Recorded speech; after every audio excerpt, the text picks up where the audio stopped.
Today we are searing some seafood, but not the usual suspects. Our bowl week continues with a tuna poke combo of perfectly cooked fish, sticky sushi rice, and a zesty homemade dressing. It's a restaurant quality recipe that you can make in less than half an hour. It's coming up on Dinner DeeAs.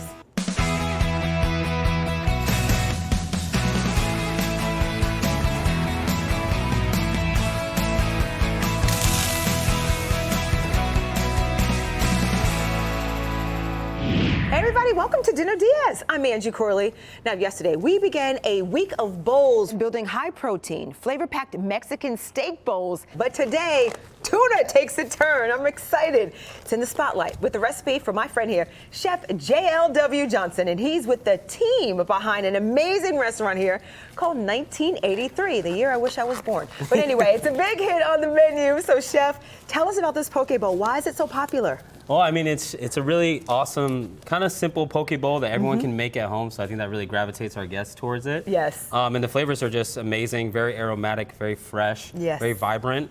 And then you just can't beat that super savory and lean yellowfin tuna. I'm excited to see how to make that. I've always been a little intimidated, but you don't have to be. And let me just ask you, did you know that poke in Hawaiian means to slice?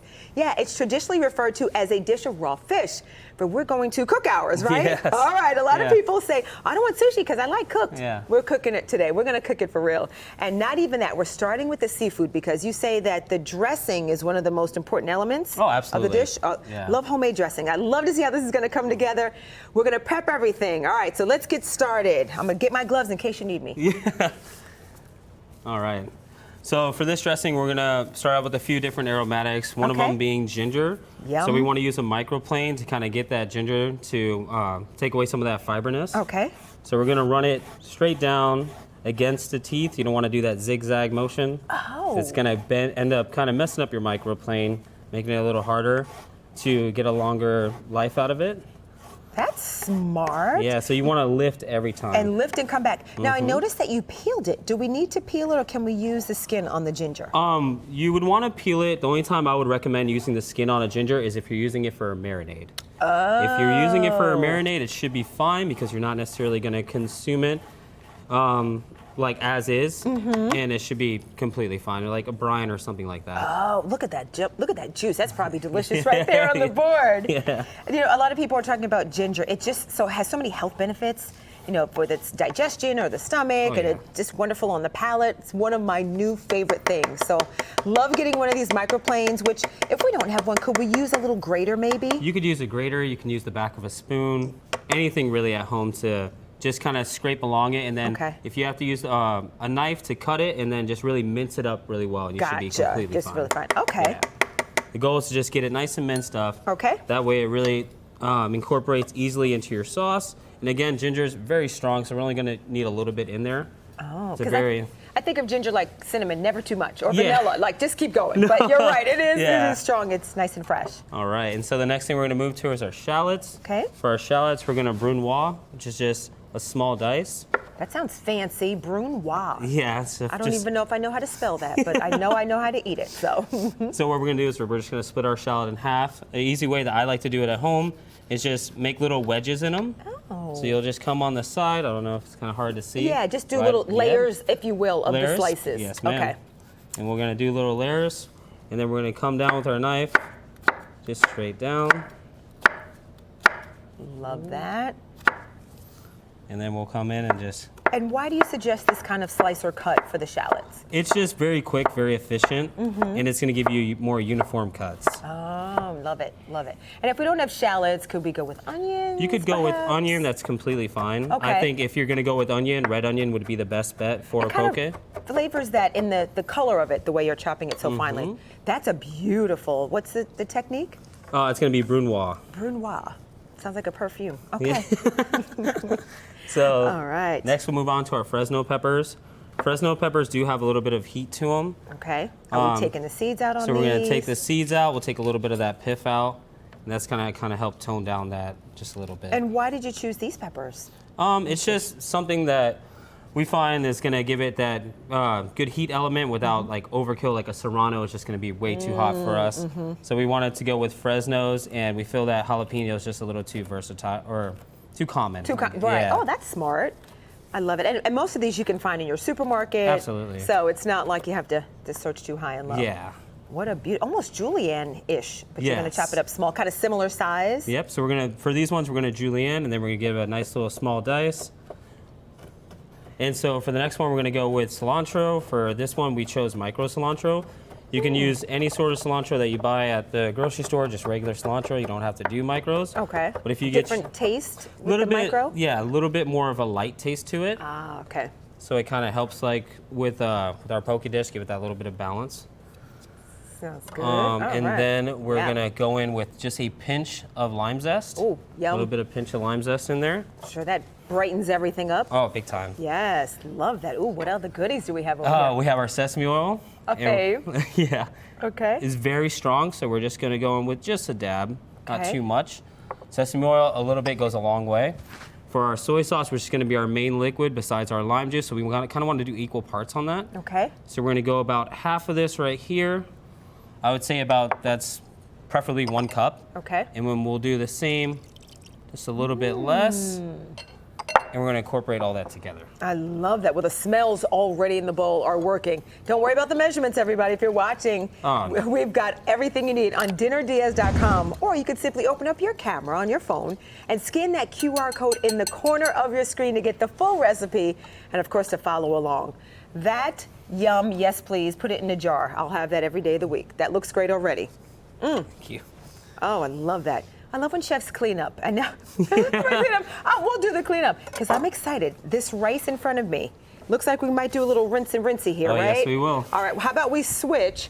How many times do you suggest we rinse? And what kind of rice are we starting with?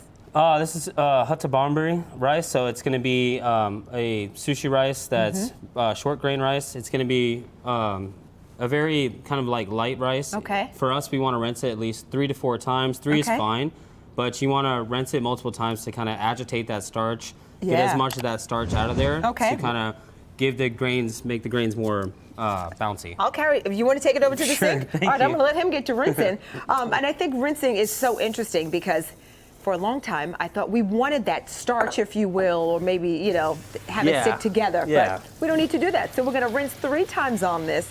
Now, could you use a different kind of rice on this? Why sushi rice? Sushi rice is just the short grain. It's a lot better for mouthfeel, and especially if you're doing maki rolls, it's gonna kind of help with that that spread, and again, like mouthfeel, and makes it easier to kind of work with. Okay. But I don't see any problem with using jasmine rice or if you needed to use basmati or even brown rice. Anything would really work for you as long you just have to treat it a little bit differently as far as your rinsing. Okay. For brown rice, I don't think you would need to rinse as much. Right. For basmati, maybe a little bit of the same, and then for jasmine rice, probably the same as well.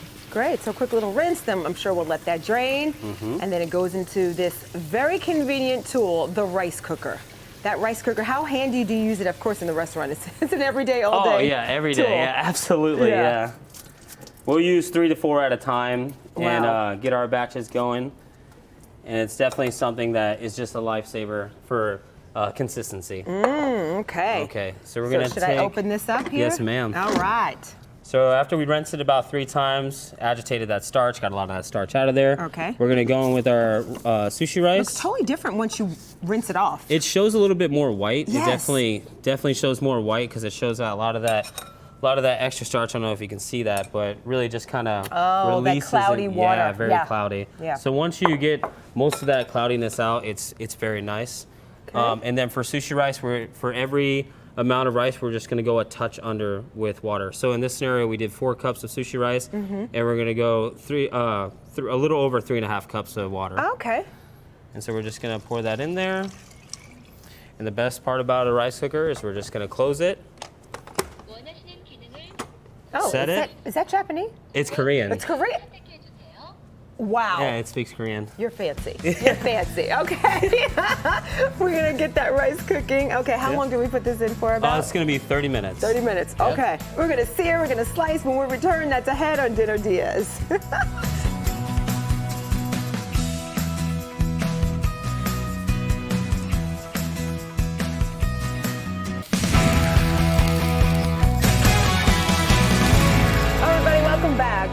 Well, this week we are showing you how having your dinner in a bowl isn't just for the family dog. No, Chef JLW is with us from Tampa's 1983, home of the elevated comfort food, which truly is a perfect description of the dish that he is sharing with us today. It is a tuna poke bowl. Yeah. All right, it's time to get pokey with it, but before we do, if you're just joining us, here's what we've done so far. The first thing is to make our zesty dressing to let all the flavors come together.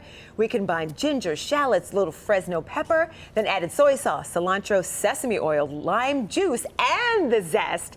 And then we started our sushi rice, rinsing it 3 times before cooking. And then using the magic of that wonderful rice cooker, we got it just right. So now we're talking tuna. We are not opening up a can. That is like out the window. No. I see some incredibly fresh, beautiful tuna here. Yeah, we have some nice, fresh yellowfin tuna. We get it locally sourced from the Gulf. It's beautiful, especially right now this time of year. So what we're gonna do with this guy, and I would love for you to take this one on hands-on. Okay, I'm ready. We're gonna go ahead and take our tamari, which is just a nice gluten-free soy sauce.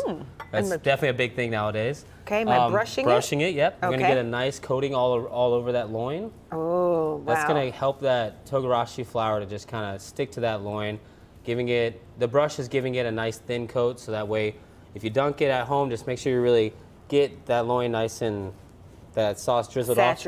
Saturate, yeah. That way it's not the flour doesn't cake to it too much. Oh, okay. So a nice thin layer. Nice thin layer. Because I'd want to dunk it myself. Okay. All right. So, and is it hard to find this soy tamari? sauce? No, you can find it at your local grocery store. True indeed. Yeah. Okay.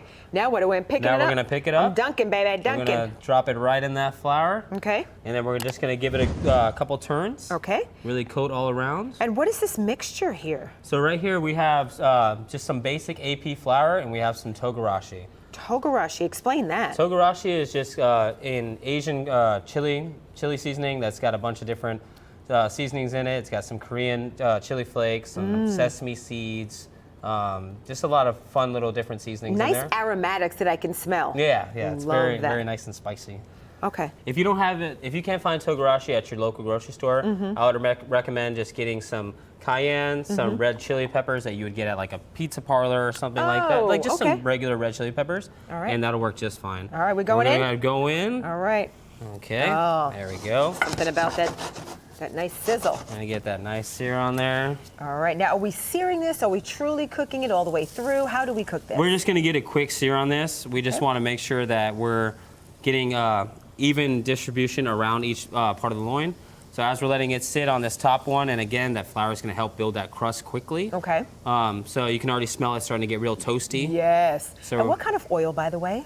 This is a blended oil. So it's canola oil and olive oil. Okay. The best thing to use is canola or vegetable oil for this kind of dish because it's better for high heat. Olive oil, it's not that you can't use it, it's just not gonna get that heat where you want it. Oh, look at that sear. So that's beautiful. That was really quick. So now we're just gonna hold it on those awkward sides. That way it doesn't fall over. Just get a good sear on each one. Yep. Oh, well, while you're searing up, let me tell you, the dressing is done. Our rice is nearly ready. And when we come back, we're gonna season it and put it all together. It'll be just right. That's ahead right here in Dinner DeeAs.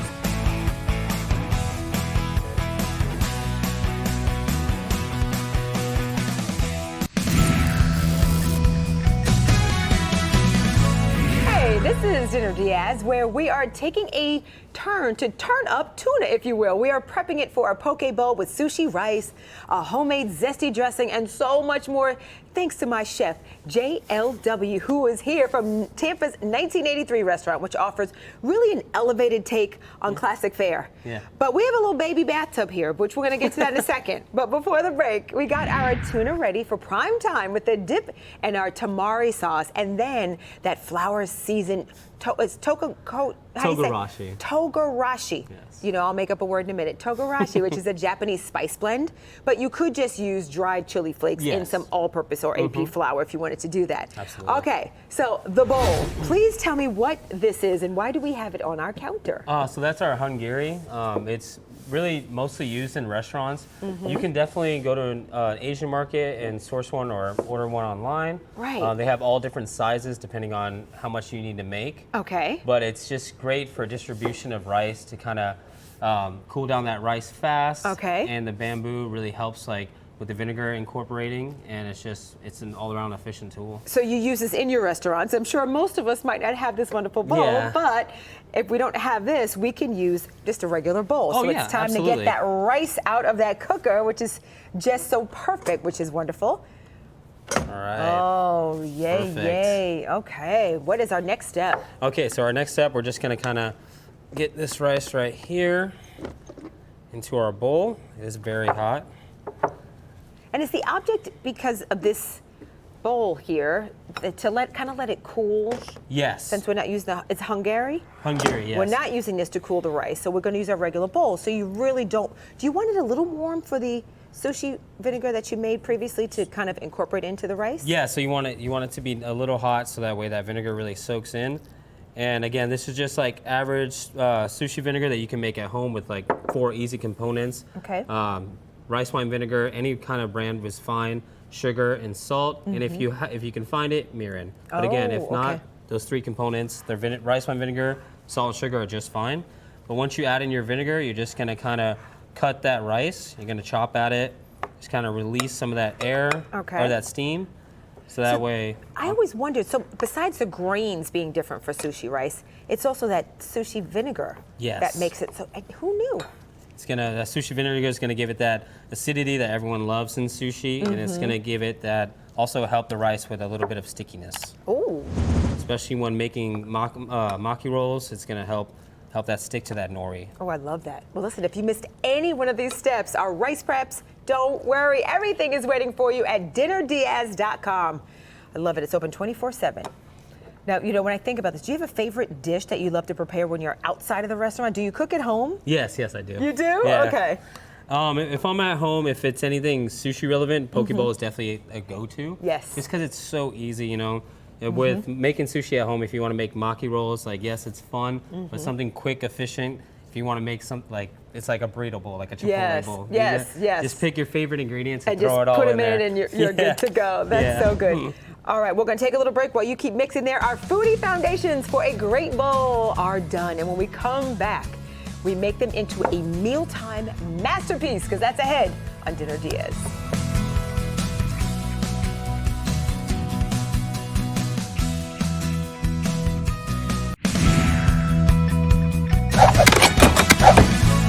Welcome back to Dinner DeeAs. So we are going bowling, get it, for dinner all week long. And today we're making a tuna poke bowl. Thanks to my guest chef, JLW from Tampa's 1983 restaurant. It's been a joy having you here. And listen, we've got our sushi rice ready by mixing it up with a little rice wine vinegar, a little salt, a little sugar, spreading it out in a big bowl, letting it cool just a bit to get it to the right temperature. And I love the mound of rice that's looking at me, and I'm telling you, this bowl is gonna come together in a cinch. Watch this. Chef, over to you. All right. So what we're gonna do is we're gonna start by cutting our tuna. You can see we got our nice, even crust right there. Great slice, or poke in Hawaii. Hawaiian as it means. Love that. We're just gonna get about 6 slices. Okay. That looks incredible. Beautiful. Okay. And we'll start assembling our poke bowl. So we're gonna start out with obviously our base, which is our sushi rice that we just made. Nice and sticky. You can smell a little bit of the vinegar, the sushi vinegar that's there. It's the best. Love that. I never knew that they did this for the poke bowls. Yeah. You're like, Angie, you just didn't know. Okay. And we're gonna dive in with some of our accoutrements. Okay. So this is kind of more of like a deconstructed dish. So we're gonna go ahead and place some of our pickled cucumbers right here. Okay. Roughly about 4 or 5. We'll throw 6 in there because they're so delicious. Okay. We're gonna go in with some kimchi. How many times a week would you have this? Oh, I would have this easily every day. Every day. Every day of the week. I'm right there with you. And we're going Some some edamames, some scallion. I kind of like to go scallion in the center, right under where that tuna is going to be. Okay. Carrots. This looks so incredibly healthy, too. Oh, it's so good for you. And then we're going to layer that beautiful tuna right in the center. Wow. A nice little showcase. Beautiful. And what we're going to do is we're going to pour our dressing that we made earlier right over the top of that tuna. Oh. We're gonna go in with a little bit of sesame seed. Oh my goodness. goodness. Finish with some nice spicy mayo. Perfection. Maybe just a little bit more, and that's it. Perfect. Chef, that looks dynamic. Let me just take this over here. I want you to see this. Look at this. Beautiful. Absolutely beautiful. And now the moment we've probably been waiting for. Yeah. To dig in and give a little taste, Let's shall we? try it. Okay. Now this is a huge piece of tuna. I'm gonna try that. Mmm. I love these cucumbers. Oh my. That homemade dressing, phenomenal. The sear, it's just so light, a little smokiness, not spicy at all. That is out of sight. That is unbelievable. Chef JLW. Wow, I'm gonna talk with my mouth full. That is unbelievable. Thank you for bringing a taste of 1983 to us. It's been a pleasure. Oh my goodness, wow, the perfect bowl, the perfect addition to Bowl Week. Remember, you can find the recipe and so many more on dinnerdeeas.com. Oh, that's good. Almost made me lose my train of thought. I'm Angie Corley, along with Chef. We will see you next time with more ideas for dinner. Now go get cooking. Oh, this is, oh my gosh. Oh my gosh.